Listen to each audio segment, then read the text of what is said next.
My name is Bo Keeley. I've lived in Slab City for 10 years. Actually, I came over here from to my right on the other side of the Chocolate Mountains and the bombing range, biggest bombing range in the world. I got robbed and vandalized over there where I had pioneered a property for 15 years. So 10 years ago, I chased the bad guys across the bombing range with a squirt gun in my pocket and ended up, as a matter of fact, right here at Salvation Mountain because I had caught one of them who was the manager of Salvation Mountain at the time. At that time, 10 years ago, Salvation Mountain was a meth pickup. And the white cross that you probably photographed over God is Love would light up every time a meth deal was made at nighttime. So that's how the locals knew that the meth was in stock and drug deals were going down. That's changed a lot since the takeover. Guys like Pastor Walton came in and have cleaned it up a little bit. But I chased the bad guys over here to the Salvation Mountain and to other places. They had robbed everything, taken my computer stuff, everything I owned. And I had nothing left to go back to, so I settled here in Slab City. I've written a couple dozen books, most notably Executive Hobo, Riding the American Dream. I used to hop freight trains. And that's it. I'm a fairly simple guy from Idaho who became a veterinarian and then exited Babylon via world travel. I've been to 107 countries and then ridden freight trains in all the states west of the Mississippi and guided executive hobo tours and lived in a hole in the ground for 10 years on the other side of the Chocolate Mountains before I got robbed over there, and came over here and am living contentedly in a shipping container in just over my shoulder here, about 3 miles from Slab City, because it is the most successful homeless town, homeless camp in America. Successful in the sense that there's no laws. You can talk to other people about who owns the land. Nobody seems to know. It doesn't matter as far as it affects the people because we're pretty much free to come and go as we please. I pay no rent. I have nobody looking over my shoulder. I live off grid. I have no expenses, and so it's wonderful. I found two places in the world that I would live. And one is Slab City, and the other is a place called Iquitos, Peru, at the headwaters of the Amazon. And I've kind of alternated between the two. That's beautiful. We can relate to that. Not with Peru, but we've been seeing a lot of the encampments, the other homeless encampments all around America, and they are not succeeding like Slab City. Why do you think Slab City is so successful? Well, this probably isn't what you want to hear. It isn't what anybody else would say. Let me backstep just a second. When I chased the bad guys across the bombing range to Slab City after they had robbed me 10 years ago, I was in a rent-a-car and I had thoughts of recovering my stolen items, 8 truckloads of stolen goods, including my baseball card collection, my mother's gold lockets, my writing stuff. I rented a car, an Avis rent-a-car by the month. It was my rolling hotel. I car camped up and down the Coachella Canal, and got to know only the outlaw side of Slab City. The reason is I was trying to recover my stolen goods. Now, at that time, Slab City was nothing like what you've been photographing around here probably today. I had the only car. There was no beers, no alcohol, no hardly any weed. There was nothing but amphetamine. There was no ice, no air conditioners, no generators, no restaurants or cafes. People looked like skeletons in the summer. We had a summer population of about 300. And then the tourists came and pumped it up a little bit of their money, and that's how we survived. Which brings me to the outlaw aspect of Slab City. in those first 5 years, I got to know only the outlaws because I was trying to recover my stolen goods. The way I got to know them is I from my veterinary and shaman travels, I've picked up a lot on human medicine and have had an informal human email practice, medicine practice. I've been the specialist that people go to that after other specialists don't work. So the way I presented myself to the outlaws around here in trying to work my way into their organizations to see if I could recover all my stolen things was I became the legal and the medical counsel of the biggest, a couple of the biggest drug dealers. And they trusted me, and I never betrayed that trust. And through them, for the first 3 years, I thought the whole town was outlaws. To a degree, it's true, but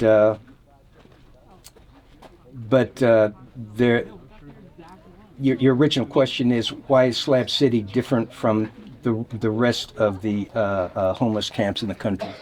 It's because there's a predominance of outlaws here.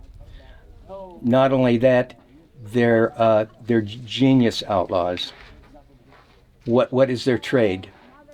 This is the other facet of Slab City. I think Abraham Lincoln said, "If would I be? I'm an honest man. If this wasn't an honest face, would I show you my other one?" This is the other side of Slab City. There are three aspects to it. We're the biggest brassing, illegal recycling operation probably in the world. People go out there to the Chocolate Mountains and recycle brass shells from jets and helicopters and make up to $100 to $1,000 a night. They listen all day for jets and helicopters strafing the targets on the range. Chalk Mountain bombing range covers about 30 by 100 miles approximately. And every other day they have war games and drop thousands, sometimes in a couple week period, millions of dollars worth of ordnance. And people from Slab City, and I know all of the old timers, the brassers, the range runners, go out and brass range and resell it. I mentored under a guy named J.R. Taylor. I used to go out with him and learned about brassing the range, and used to do it on foot and on motorcycle. And it's like an Easter egg hunt. It's always a nighttime operation, at least for me. Drive out or walk out, and in the moonlight you see a hillside of glittering brass amongst the rattlesnakes and jackrabbits and scorpions, and it's all quiet and nothing but cactus and starlight, and you go around and pick it up and put it in your backpack, and then walk out, take it down to where to Nyland, California, 3 miles away, and resell it, and that's how you can support yourself out here. Not in the boat, please. The second outlaw aspect of Slab City, besides recycling, is we're on the human trafficking tunnel. And I know this very well. Human trafficking being the pollo or the illegals or the wetbacks coming up from Mexico to the promised land, USA. Now I've ridden freight trains with those people. It's called La Bestia, B-E-S-T-I-A. It's famous. If anybody wanted to do a documentary, I'd take them down on La Bestia, and it would be an award-winning documentary. On La Bestia, which is a freight train that runs from Guatemala to up to the United States at California, Arizona, Texas, there'll be a train just a quarter mile long. They're very short there. I've ridden hundreds in the U.S. and dozens in Mexico. The ones in Mexico are much more fun because people deck the train. You have a quarter mile long train of say 50 cars, and there's grates on top, and there are whole towns, like city blocks of people, hundreds of people on top of freight train, each freight train in Mexico. And they're playing cards, there's families, there's children, they're chatting, they're cooking meals, they have trees for shade, and they're riding the month-long La Bestia ride from Guatemala, that is Central America, up to USA. There's Hondurans, El Salvadorians, Guatemalans, and the rest of Central America. And then we get off at the USA border. And actually, I got caught once by the Border Patrol myself sneaking across. That's in the hobo book I mentioned, Hope. And because I had ID, they let me back. I just told them I was back into America. I told them I was hiking. So we're on the wetback pipeline. Those people on La Bestia, and now the people from Haiti, sneaking across the Darien Gap, that a lot of documents have been made on. If you wanted to do one, anybody wanted to do a documentary on that, there's only been one that I know of, an excellent one that's been done on crossing the Darien Gap from Colombia to Panama. I've probed the Darien Gap 4 or 5 times. Was it Bald and Bankrupt? Pardon me? Bald and Bankrupt? Was that the guy? Yeah. Yeah, that was a really good one. Yeah. That was a really good one. And I've traveled throughout all the countries of Central America and South America many times, and hablo español suficiente para pasar la frontera por the Darien Gap. I can speak enough Spanish to get across the Darien Gap, or I've ridden the freight trains, and I've lived down in San Felipe, and I've lived in Mexicali, which is 30 miles to the south of us. That's cool. And that's where all of these hundreds of people on the Central Americans and the Mexicans on the La Bestia, the freight train, end up is on in a lot of them in Mexicali. Then they hire Coyote. I was in Mexicali 4 days ago, and I recognize them immediately because they're Central Americans and not Mexicans. And because I can tell the ones that have ridden freight trains, it's in their stance, their demeanor, and talk with them. They're waiting to hire a Coyote to cross, and that's where Slab City comes in. Once the Coyote is a person who sneaks the illegals across from Mexico to Canada. And once they get across, either another American Coyote picks them up or they're on their own. Slab City has its own cab. It's pivotal. It has its own Coyotes, and I know all the Coyotes. Their quads, their night vision goggles. I've ridden with some of them, and they pick them up at the border. They take one per quad, usually at nighttime, and they run. They pick them up 30 miles to the south of us at Mexicali, and they run along the Chocolate Mountains, which is to my right. I'm looking at them right now. They're 9 miles away, and they thread the mountains, past the Border Patrol, avoiding the military, the U.S. Marines, and take them up to Mecca.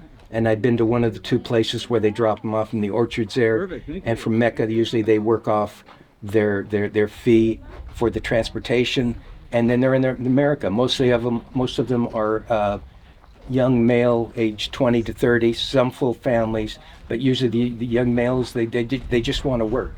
You'd have to have visited some of these, or have grown up in Idaho or Michigan, where there was no jobs, and you're young and energetic and just wanted to learn and to earn 25 cents an hour picking potatoes, to understand how all they want to do is work here.